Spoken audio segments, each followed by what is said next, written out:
지난주는 우리가 예수님을 닮는 훈련에 대해서 이제 말씀을 나눴다면 이번 주는 가르치고 본을 보이는 삶에 대해서 말씀을 하고 있습니다. 그러니까 예수님을 닮는 훈련을 가르치고 그에 대한 본을 보이는 이런 삶에 대해서 얘기를 하고 있습니다.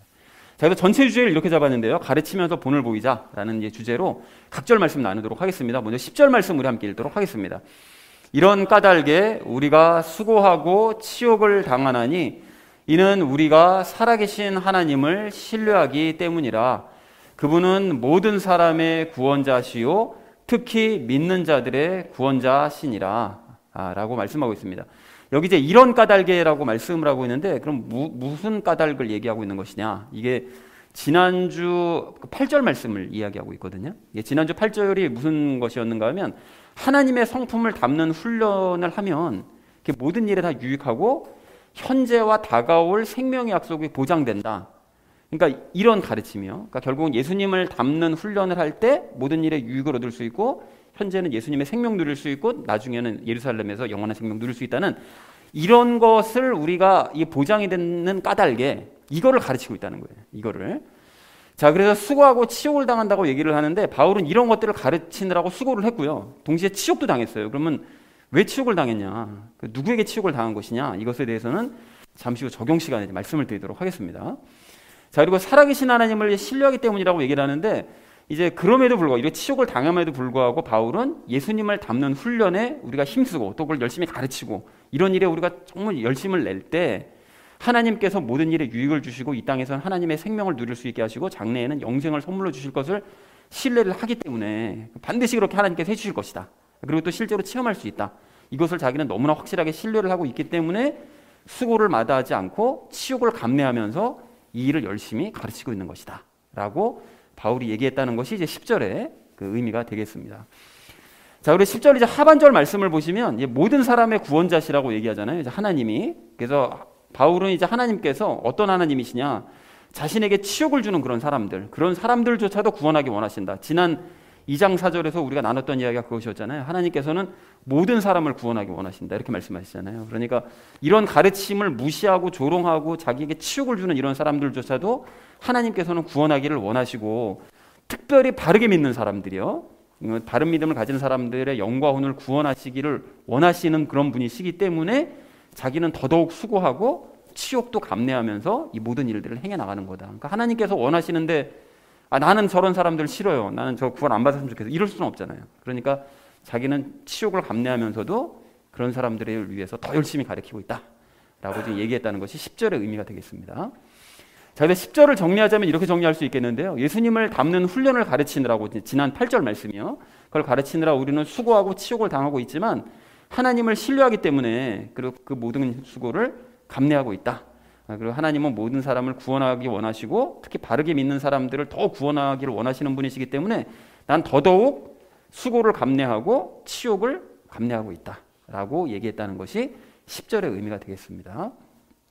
자, 이어진 11절 말씀 우리 함께 읽도록 하겠습니다. 이것들을 명령하고 가르치라 라고 얘기하는데요. 이것들이라고 되어 있는 걸 보니까 복수죠. 여러 가지를 얘기하는데 두 가지를 얘기하고 있습니다. 그러니까 이것들이라는 것은 방금 말씀드렸던 것처럼 예수님의 성품을 담는 훈련을 명령을 해야 된다. 사람들에게 명령하고 너희가 이거를 닮아야 된다라고 명령을 해줘야 되고 또 가르치는 건 뭘 가르치느냐? 방금 앞에서 얘기했던 거예요. 하나님께서는 모든 사람들을 구원하기 원하시고 바르게 믿는 사람들을 구원하신다는 바로 이 사실을 가르쳐야 된다는 거예요. 그러니까 너희가 예수님 닮는 훈련을 열심히 해라. 그리고 하나님은 이렇게 모든 사람이 구원받기를 원하시니까 너희도 구원 안에 들어가야 된다라는 것을 가르치라는 것이죠. 자, 그래서 11절의 의미를 이렇게 정리할 수 있겠는데요. 너는 예수님을 닮는 훈련을 하라고 명령하고 하나님의 구원에 대해서 가르쳐라 라고 얘기했다는 것이 11절의 의미가 되겠습니다. 자, 마지막 12절 말씀 우리 함께 읽도록 하겠습니다. 아무도 내 연소함을 업신여기지 못하게 하고 오직 너는 말과 행실과 사랑과 영과 믿음과 순결에서 믿는 자들의 본이 되라 라고 말씀하고 있습니다. 그 바울이 이 디모데에게 너의 연소함을 업신여기지 못하게 해라 라고 얘기를 했는데요.